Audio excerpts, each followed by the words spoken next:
नमस्कार,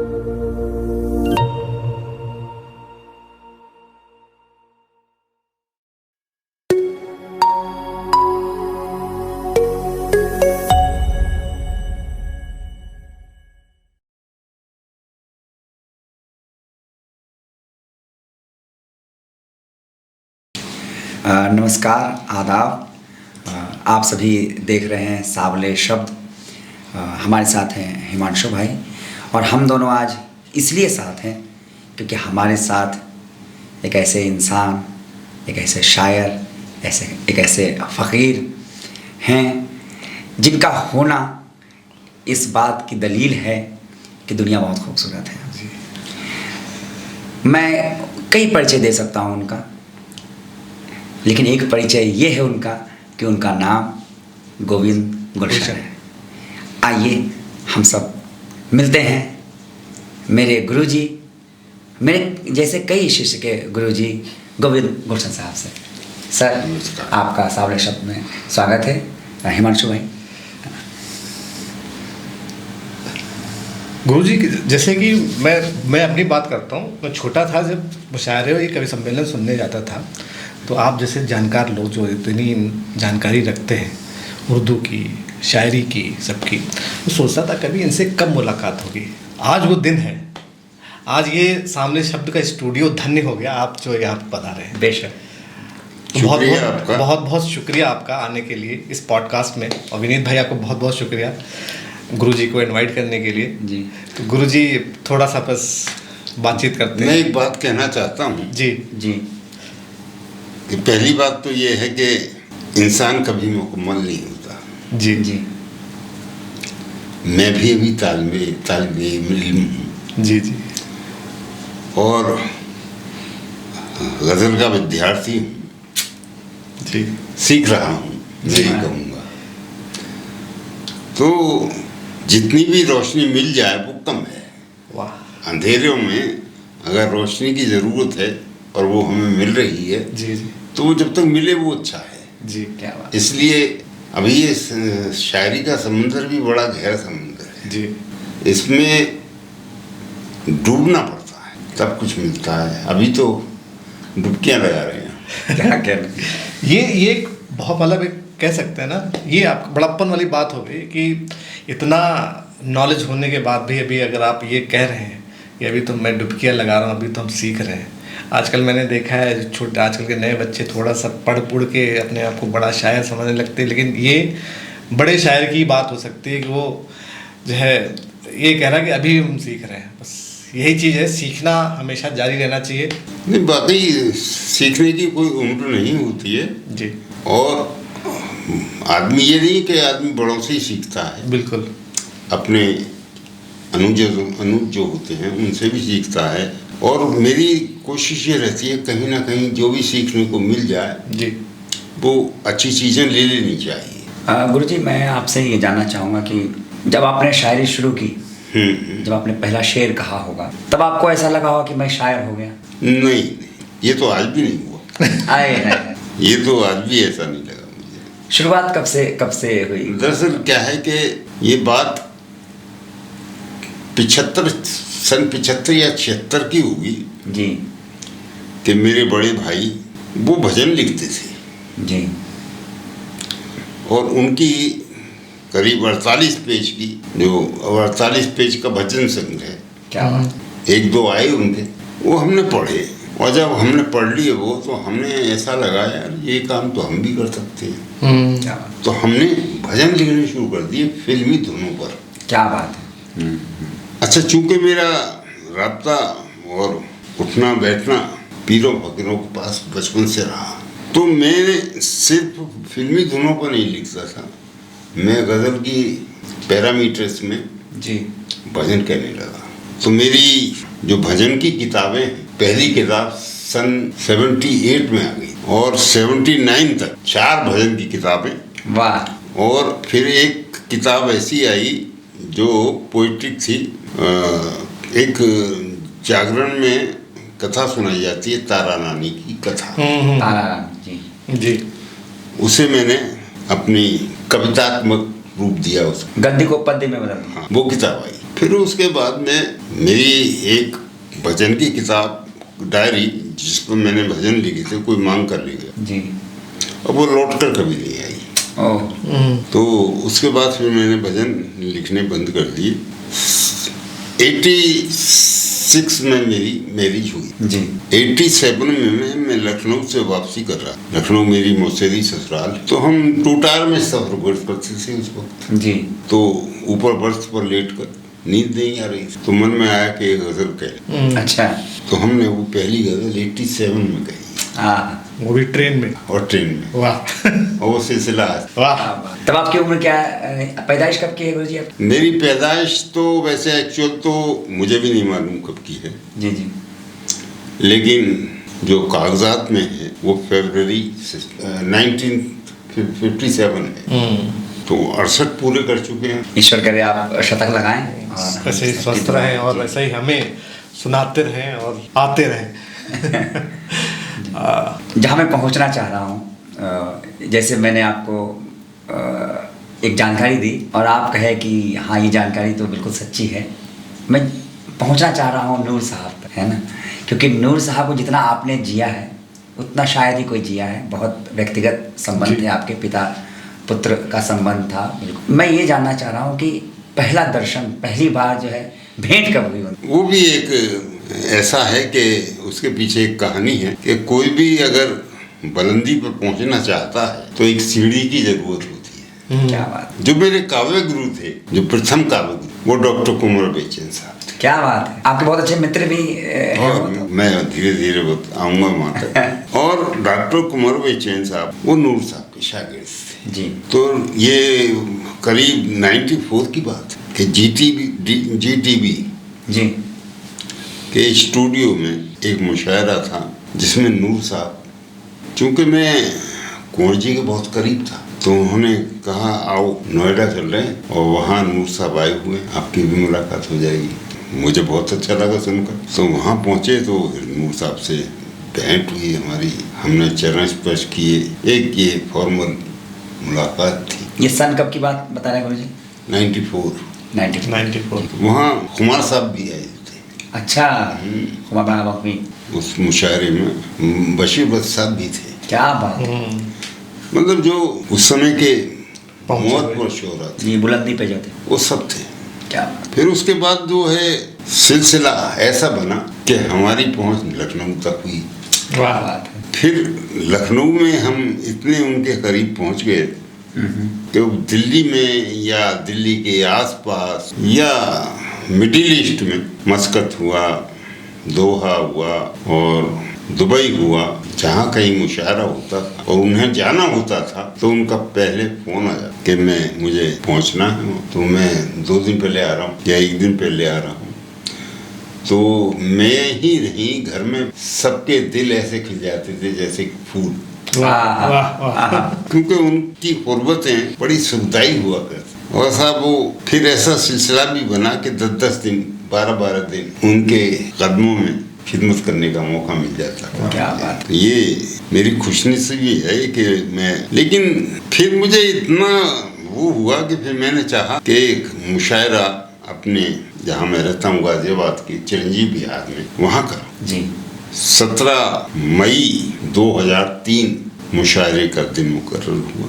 जी। उस्ताद मोहतरम जो हमारे गुरु जी थे, उनसे मेरी बात हुई तो वो उन्होंने, और उस मुशायरे में शिरकत के लिए तो वो आ रहे थे ट्रेन में, तो वो उनको जो बर्थ मिली वो मिडिल बर्थ मिली। ओह। और कूलिंग बहुत ज़्यादा थी कंपार्टमेंट में। जी जी। बार बार उन्हें वॉशरूम जाना पड़ता। इत्तेफाक से एक बार उनका जो पाँव था वो स्लिप हो गया, अरे। वो गिर पड़े उसी में, ट्रेन में अंदर। तो जब मैं गाजियाबाद स्टेशन उन्हें रिसीव करने पहुंचा, वो कुछ कराह की आवाज़ मैंने सुनी। जी। तो उतरने के बाद मैंने पूछा भी, हुजूर क्या बात हुई? फिर उन्होंने मुझे सारी बात बताई और ये भी बताया उन्होंने कि मेरे जो है यहाँ दर्द है, पेट के और कमर के बीच में। जी। तो पहले तो घर पहुँचे, घर पहुँचने के बाद फिर उन्हें मैंने एक आर्थोपैडिक डॉक्टर को दिखाया। जी। उन्होंने दवाएं लिख दी दवाएं ले ली गई। उसी दिन मुशायरा होना था, तो वो मुशायरा उन्होंने पढ़ा। अच्छा, 17 मई 2003। हाँ, जी। आराम मिल गया था दवाओं से। मेरे ख्याल से 20 मई को उन्हें मस्कत में जश्न नूर होना था, तो यहीं से उन्हें मस्कत जाना था दिल्ली से एयरपोर्ट से। जी, जी। तो 18 और 19 2 दिन हमारे बीच में थे ही थे। तो 18 को घर पर रहे, मैं भी घर पर रहा, बड़ा अच्छा दिन गुजरा वो। 19 को मैंने हुजूर से कहा मैं आप इजाज़त दें तो मैं ऑफिस चला जाऊं। जी। बच्चे सब घर पे थे, बच्चों से बहुत मोहब्बत कर। मैं दफ्तर चला गया। दफ्तर जाने के थोड़ी देर बाद घर से फिर फोन आया मेरे पास कि आप घर आ जाओ। मैंने क्या हुआ? मालूम पड़ा कि वो जो दर्द था वो बढ़ गया है। फिर मैं तुरंत घर पहुंचा और घर से पहुंच के सीधे उन्हें लेकर के हॉस्पिटल गया। हॉस्पिटल भी क्या, एक छोटा सा नर्सिंग होम था। वो हमारे फैमिली डॉक्टर थे। उन्होंने देखा और मुझे सलाह दी कि आप इनको किसी बड़े हॉस्पिटल में ले जाएं। तो मैं उन्हें उसमें वक्त गाजियाबाद का सबसे बड़ा हॉस्पिटल यशोदा हॉस्पिटल होता था। जी।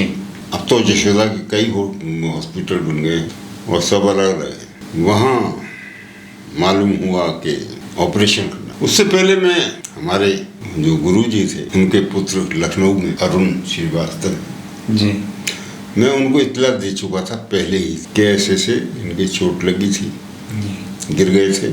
और अब डॉक्टर ने कहा है कि इनके जो आंते हैं उनमें इन्फेक्शन है, ऑपरेशन करना पड़ेगा। अरे ये है कि मतलब बड़ा, मैंने तो अपने आप को ये सोचता हूँ कि वो मुशायरा रखा ही क्यों है। 10 दिन बाद यानी कि 30 सितंबर को उनकी मृत्यु हो गई और वो गाजियाबाद से लखनऊ नहीं जा सकते। सब जो क्रियाएं होती हैं सब गाजियाबाद में हुई। पूरा परिवार, पूरे उनके जो शिष्य सब थे, जिनमें कृष्ण कुमार नाथ हों, दीपक जैन दीप हों जी, और ज्योति किरण सिन्हा हों, और भी जो नेक निर्मल जी थे वो भी थे, और अरविंद असर थे, सब गाजियाबाद में ही आ गए थे। जी। बड़ी सबकी प्रार्थनाएं, सबकी दुआएं किसी भी काम नहीं है। और आज तक बड़ा दिल को मलाल रहता है कि वो ऐसे कैसे चले गए। तो ये बड़ी दुखद एक त्रासदी रही कि ईश्वर ने उन्हें हमसे छीन लिया। लेकिन साहब जिनका भी उनका साथ रहा वो भी हमारे लिए एक वरदान। सही बात। गुरुजी, ऐसा मैंने सुना भी है और महसूस भी किया है कि आपने कहा कि मुझे इस बात का मलाल है और अभी भी मलाल रहता है कि मैंने क्यों ये मुशायरा रखा। लेकिन जहाँ तक मैं जानता हूँ, लोगों से सुना भी है और मेरा भी अनुभव है कि अंतिम समय में जो भी जिनका भी अंतिम समय होता है वो अपने प्रिय लोगों के पास पहुंचना चाहते हैं और वो चाहते हैं कि मेरा जब अंतिम सांस जहाँ से निकले, अंतिम वक्त जब है वो अपने प्रिय के साथ मैं रहूं, जो मेरा प्रियतम है, प्रिय है, उसके साथ। तो मुझे लगता है कि गुरुजी भी आपके लिए इसलिए आए कि सबसे प्रिय शिष्य में आपका नाम रेख्ता ने भी रखा है कि नहीं, दरअसल क्या है, अब मैं बताऊं आपको, उनका जो प्रेम है जी, वो हर शागिर्द के लिए बराबर था। हर सबको ऐसा लगता है कि मुझे बहुत चाहते हैं जी, सबको ऐसा लगता है।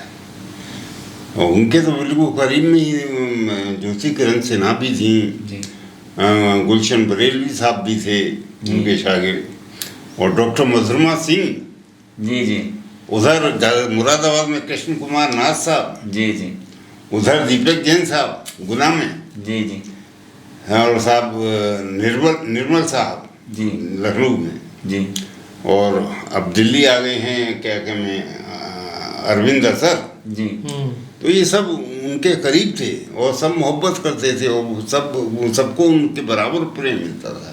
जी। लेकिन ये मेरी खुशकिस्मती है कि वो किस तरीके से कि कई बार मौका मुझे मिला कि मैं उनकी खूब खिदमत कर पाऊँ।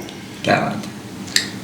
ये मुझे मेरे दिल को तसल्ली है, तो तसल्ली इसी बात की है। जी, तो एक वाक़या जी, आप बात पूरी कर लें।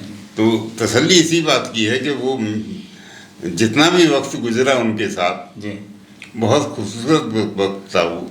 जी, जी, जो मुझे मतलब जब मैं उन्हें याद करता हूँ जी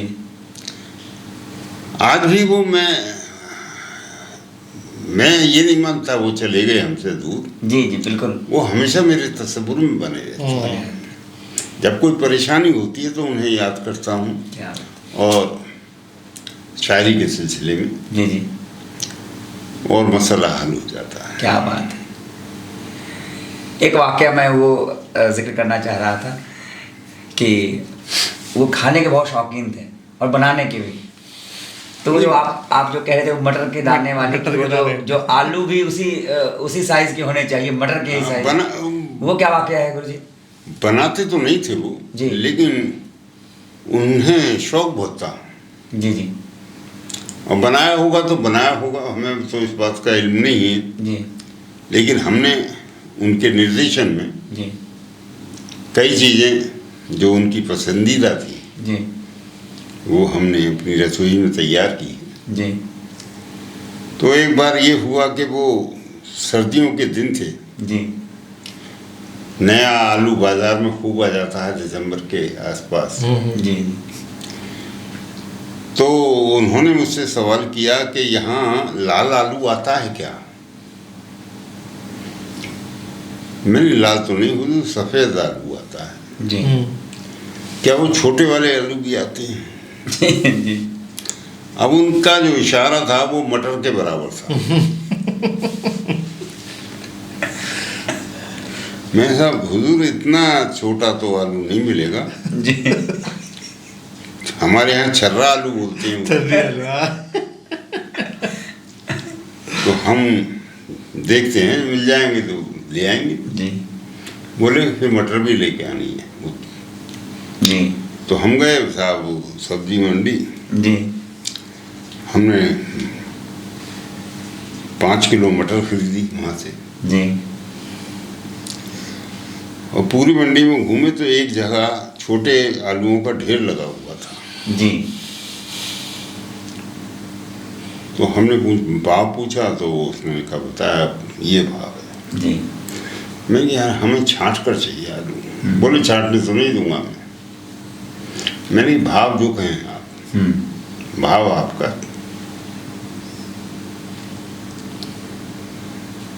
तो हम उसमें उसने दे दी इजाज़त। हमने उसे मतलब ऐसा छांटना शुरू किया। तो छांटने में हमने वो आलू छांटा जो मटर के साइज के आसपास का।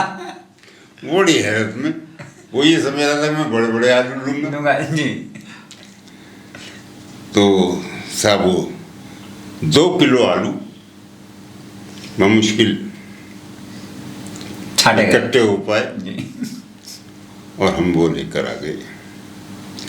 वो आलू पानी में डाल दिए गए जी थोड़े से, उसमें से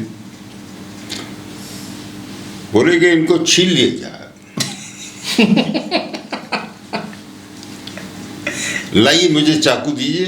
अच्छा और हम जो है छीलते हैं आलू। जी मैंने हुजूर आप कहाँ तकलीफ कर रही हैं, हाथ खराब हो जाएंगे। नया आलू हाथ खराब कर देता है, खुरदुरा कर जी देता है। जी जी जी मैंने बच्चे हैं बहुत, कर देंगे सब। जी तो वो आलू छीलते छीलते काफ़ी वक्त लगा और मटर भी छील दी गई। फिर कुछ गरम मसाले दरदरे पिसवाए गए, अरे वाह। कुटवाए गए, पिसवाए गए क्या।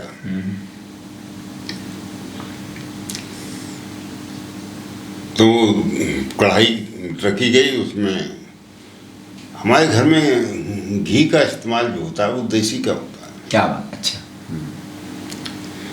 डालडा इस्तेमाल हमने शुरू से नहीं किया। जी बाद में रिफाइन भी आने लगा फिर, लेकिन जब चूँकि हमारे तो खिदमतों का मौका मिला हुआ था, किसी भी सूरत में हम कोई रिफाइन के चक्कर में पड़ने वाले नहीं थे। जी जी तो उन आलूओं को तला गया। क्या बात है। तो जो गरम मसाले खुरदुरे कुटवाए गए थे वो रख दिए अलग। फिर प्याज, लहसुन, लाल मिर्च, धनिया, हल्दी, ये सब एक जगह पीसे गए सिलबट्टे पर, और फिर उनके निर्देशन में हमने वो सब्जी तैयार की।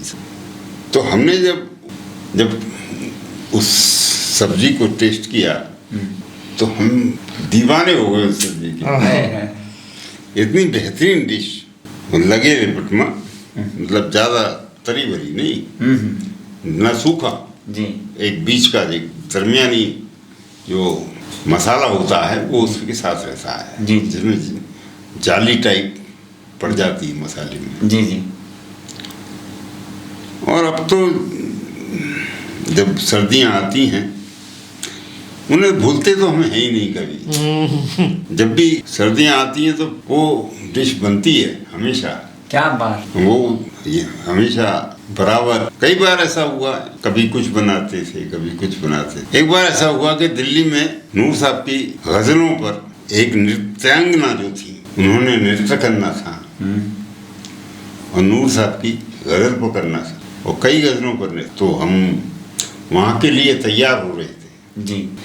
तो कुंवर जी की एक खास बात ये थी कि सबकी तारीफ करते ही करते थे। अच्छा। बहुत विनम्र उनकी शख्सियत थी। तो उन्होंने जब तैयार हो गए हुजूर, तो वो जो कुर्ता था उनका, कुंवर जी बोले बहुत गुरु जी बहुत अच्छे लग रहे हैं आप, और कुर्ता तो इस पर बहुत ही अच्छा खिल रहा है आपके। उन्होंने वो कुर्ता उतारा और तुरंत उतार दिया, और कुंवर जी बोले, कुंवर जी से कहा कि लो ये कुंवर तुम्हारे लिए। अरे हुजूर मैं तो ऐसे ही कह रहा था, गुरु जी मैं तो ऐसे ही कह रहा था। नहीं नहीं नहीं, अब ये आप ही पहनेंगे। अच्छा। तो ये मुझे आदेश मिला कि मैं दूसरा कुर्ता उनके लिए निकालूं जी। उन्होंने फिर दूसरा कुर्ता पहना वहाँ जाने के लिए, तैयार होने के लिए। फिर वो तो कुंवर जी ले ही नहीं रहे थे वो कुर्ता, लेकिन बाद में उन्हें लेना पड़ा कि बोलेगा अब तो आप ही पहनेंगे। जी जी। और ये जो दीपक जैन साहब हैं, हाँ। दीपक जैन साहब, हाँ तो एक आप बता रहे थे बहुत पहले की बात है कि इत्र का उनका व्यवसाय है। हाँ हाँ। और उन्होंने उसी दुकान घर या दुकान के पास एक शेर कहा था उन्होंने। अच्छा ऐसा है क्या कि वाकया है वो जी? गुना में कोई मुशायरा था, गुना। तो वो मुशायरे के बाद दूसरे दिन मेरे ख्याल से वहाँ से वापसी शाम की थी जी। तो वो दीपक जैन साहब उन्हें अपनी जो इत्र का कारोबार था, बहुत बड़ी उनकी शॉप है वो, और उसमें कितने ही तरह के परफ्यूम, कितने ही तरह के इत्र, जी जी, सब वहाँ रहते हैं। बहुत देर तक वो देखते रहे दुकान को। फिर उन्होंने एक शेर कहा जो अब शायद मेरे ख्याल से कहीं भी नहीं है। क्या बात है। उन्होंने कहा कि सरफिरी हवाओं को सरफरी हवाओं को बांधते हैं दामन में। सरफरी। सरफरी हवाओं को बांधते हैं दामन में, क्या कमाल करते हैं खुशबुओं के सौदागर। वाह वाह वाह, क्या कमाल करते हैं। ये शेर मुझे दीपक जैन साहब ने ही सुनाया था। क्या बात। बड़े अच्छे आदमी हैं। चंद लम्हात में हालात बदल देता है, चंद लम्हात में हालात बदल देता है, हालात बदल देता है, वक्त इंसान की औकात। वाह वाह वाह वाह वाह वाह वाह वाह। आप कहें तो ये गजल में तरन्नुम से सुना। जी जी। वो तो क्या क्या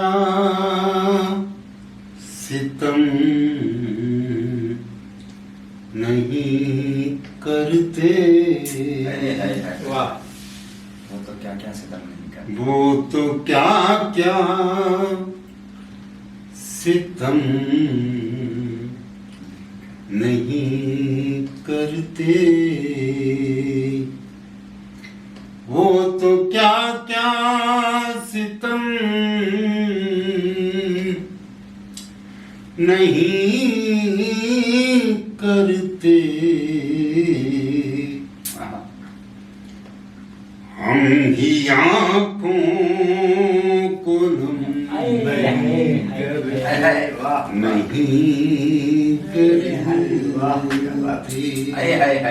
क्या ही मतलब है। हम ही आँखों को नम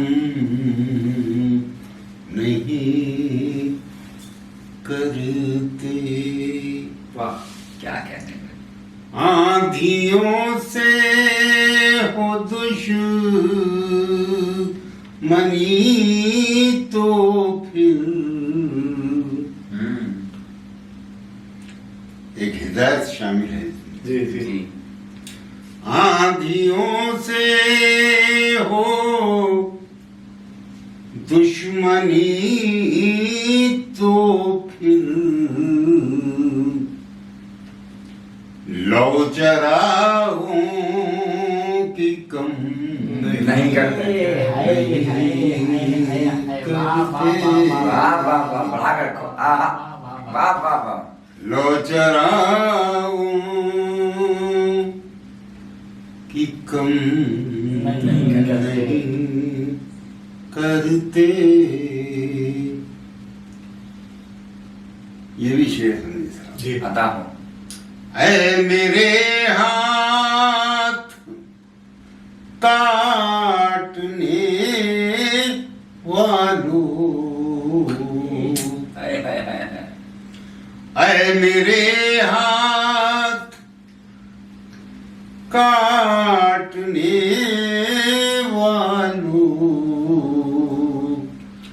सर मेरा क्यों कलम क्या करते। हाय हाय हाय हाय। वाह वाह वाह वाह वाह। सर मेरा क्यों कलम नहीं करते। क्या कहते हैं। आंसुओं से है दोस्ती लेकिन हाय हाय। आंसुओं से है दोस्ती लेकिन दर्द दिल पर रकम नहीं। वाह वाह वाह। करते। क्या कहते हैं गुरुजी। वाह। दर्द दिल पर रकम नहीं करते। नहीं करते। तोड़ जाता है जब कोई दिल तो वाह। तोड़ देता है जब कोई दिल तो गम तो होता है, गम नहीं करते। वाह वाह वाह वाह वाह वाह। गम तो होता अरे वाह वाह वाह वाह वाह। गम नहीं करते। क्या कहने। अरे जबान का शेर हुआ इसमें। जी आता हो गुरुजी। आपकी बात देख ली हमने, आपकी बात देख ली हमने, आपसे बात हम नहीं करते। वाह वाह वाह। आपसे बात हम नहीं करते। नहीं करते। क्या बात है। वो तो क्या क्या सितम। सितम नहीं। नहीं करते। हम ही आँखों को नम। नम नहीं करते। क्या बात है। आए हैं। बहुत खूबसूरत गजल। आए हैं। बहुत प्यारी गजल। आमद जो होती है, ये जो गजल है जो मैंने अब सुनाई है, ये आमद की गजल है। अभी जो सुनाई आप। हाँ। और कभी तो किसी शेर को होने में जमाने लग जाते हैं, और कभी मिसरे ऐसे आते चले जाते हैं कि गजल मुकम्मल हो जाती है। ये गजल ऐसी है, जी। मिसरे आते चले गए और और गजल होती चलेगी।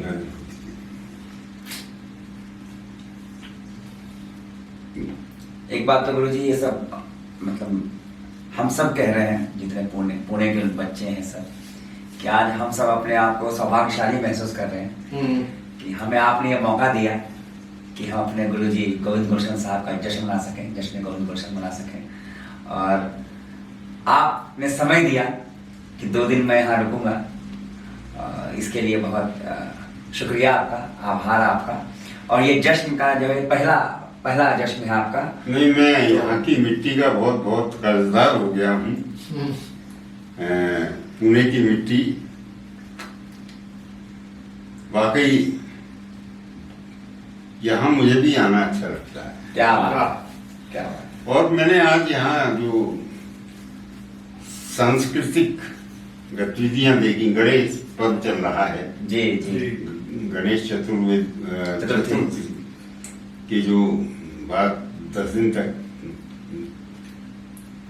गतिविधियां चलती हैं जी, मैंने अपनी आंखों से देखा है तो मुझे बहुत अच्छा लगा जी।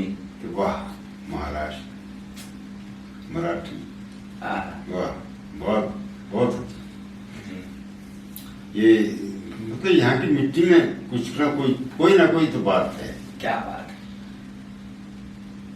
शायद इसलिए जो यहाँ आते हैं यहीं के होके रह जाते हैं शायद। हाँ, ये भी एक बात है कि मतलब कुछ तो है जो खींचती है मतलब। जी जी। आप गुरु जी यहाँ पे मराठी में आनंदी बोलते हैं, आनंदी, ऐसे आनंदी हम लोग कह सकते हैं हिंदी में। आप गए हैं वहाँ पे? संत ज्ञानेश्वर जो हैं उनकी समाधि है। हाँ, मैं गया था पिछली बार गए थे आप जी? तो मैं वहाँ गया था जी जी। और तो यहाँ का गणेश मंदिर है जी, दगड़ू शेठ मंदिर जी। बहुत सुकून मिला, बहुत मतलब इतना आनंद प्राप्त हुआ वहाँ जाकर। जी। और आंखें बस देखती रहती हैं गणपति को। कुछ ना कुछ तो है, वो कोई बात तो है जो यहाँ के लोग इतने मीठे हैं और मुझे तो बहुत अच्छा लगा। क्या बात है। आप यहाँ आते ही रहेंगे और ये सिलसिला चलता रहेगा। एक चौक है यहाँ पुणे में, उसका नाम है भक्ति शक्ति चौक। अच्छा। हाँ, और उसके पीछे वहाँ पे जो मूर्ति है, 2 मूर्ति, एक तो छत्रपति शिवाजी महाराज वहाँ पे हैं और एक संत तुकाराम है। तो भक्ति संत तुकाराम और शक्ति, हाँ, वो चौक पर भी मैं गया हूँ। वहीं मिले थे वो दोनों। अच्छा, उसी चौक पे मिले थे, भक्ति शक्ति। हाँ। तो ये मुझे लगता है कि हर इंसान के अंदर दोनों होनी चाहिए, भक्ति भी होनी चाहिए और शक्ति भी होनी चाहिए। जब जिसकी जरूरत हो तब आपके अंदर वो चीज होनी चाहिए। वो एक मूर्ति बनी हुई है वो घोड़े के ऊपर, शिवाजी की जी। उन्हें वो अलग है, इसमें 2 ही हैं, 2 इंसान की अच्छा। मूर्ति। एक संत तुकाराम है जो हाँ, भक्ति के प्रति, तुकाराम, और दूसरे जो है वो वहाँ दोनों मिले थे, वो दोनों वहीं पे। अच्छा अच्छा। भक्ति शक्ति चौक। तो वो कोई और जगह रही हो। जी जी। मैं इतना यहाँ के जो ज्योग्राफी है उससे वाकिफ नहीं हूँ, लेकिन जहाँ जहाँ भी मैं गया हूँ वो सब मुझे अच्छा लगा। इसके ऐसा महाराष्ट्र में 3 ज्योतिर्लिंग हैं। भीमाशंकर गए हैं आप? नहीं, भीमाशंकर जाने की बड़ी इच्छा रहती है। जी। अच्छा, मेरी बेटी जो है वो शिव जी की बहुत बड़ी भक्त, जी। सबसे छोटी बेटी जो है जी। उसने 12 ज्योतिर्लिंग की मतलब यात्रा कर ली है। कर ली है उन्होंने? हाँ जी, वाह। 12 ज्योतिर्लिंग पूरे हो गए। इसके बाद में पशुपतिनाथ भी वो आई है। क्या बात। महाराष्ट्र में रामेश्वर भी हुआ, रामेश्वरम जी, वो हाँ, वो क्या नाम है साउथ में, साउथ में जी। रामेश्वरम भी हुआ ही है। और कई शिव जी के जो ज्योतिर्लिंग तो नहीं है लेकिन बहुत से मंदिर ऐसे हैं वो जो सबके दर्शन कर चुके हैं। क्या बात। तो ये सब परमात्मा की देन होती है, जो आध्यात्म से जुड़ जाता है आदमी, उसमें भी एक लौ है। हाँ जी, सही बात। जी। मेरी बड़ी बेटी शेर कहती है, बहुत शेर कहती है। खुशबू सत्यनारायण जी। मेरी छोटी बेटी, मेरी उससे छोटी बेटी है हिना जी, वो भी वेस्टर्न डांसर रही, बहुत अच्छी। क्या बात है। लेकिन अब वो उसकी शादी हो गई तो दूर चली गई। ये तो अभी पसंद- छाया है जो आपकी परछाई बनकर आपके साथ रहती है। वो तो सेवा तो बहुत करती है, सब बच्चे करते हैं। जी, जो बच्चे चलिए, अब जो बच्चे इस्तेमाल पर- जी जो बच्चे गजल कह रहे हैं उनके लिए आपकी कोई नसीहत? हाँ बस वो नहीं, बड़े अच्छे शेर कह रहे हैं और लगे लगता है कि हाँ भाई अभी उम्मीदें वापस आए जी कि हाँ भाई जो आने वाली नस्ल है उसमें भी एक बात है। जी अच्छे शेर हो गए और मैं तो बहुत बड़ा खुश रहता हूँ इस मामले में। कल मैंने जो कल एक मुशायरा था पूना में, पूना फेस्टिवल का पूना फेस्टिवल। 37th मुशायरा था गुरुजी। वो जो है वहाँ सब युवा या रत्नाकार भी आए, गजल का जी सबने बड़ा अच्छा सुनाया। जी अच्छा लगता है, सुनना बहुत अच्छा लगता है, क्या बहुत बात अच्छा लगता है। क्या बात है। सब सीखने को मिलता है सुनने से। अरे ये बड़ी बात है, बड़प्पन है गुरुजी आपका। मैं बस अब कहना क्या है, बहुत सी चीजें हो गई जी। हैं। बस मैं गुरुजी यही कहना चाहूंगा कि सांवले शब्द के स्टूडियो में आप आए और ये स्टूडियो धन्य हो गया, पाक हो गया और इसकी गरिमा और बढ़ गई है अभी। जी और आप आए, अपना वक्त निकाल करके हमारे साथ चर्चा करी, हमें अपने किस्से सुनाए और वो किस्से हम याद रखेंगे, अपने जहन में रखेंगे और जहन से निकल गए तो हम रिकॉर्ड में सुनेंगे कि हाँ गुरुजी आए थे, उन्होंने किस्से सुनाए। बस मैं इस प्रोग्राम को चाहता हूँ एक शेर से खत्म। जी क्या कह रहे हैं? जी जी जी किसी की याद में नमनाक हो गई, हाय हाय हाय। किसी की याद में किसी की याद में नमनाक हो गई आंखें, चलो ये अच्छा हुआ बात पाक हो गई यार। वाह वाह वाह, आभार गुरुजी। बहुत बहुत शुक्रिया। बहुत अच्छा।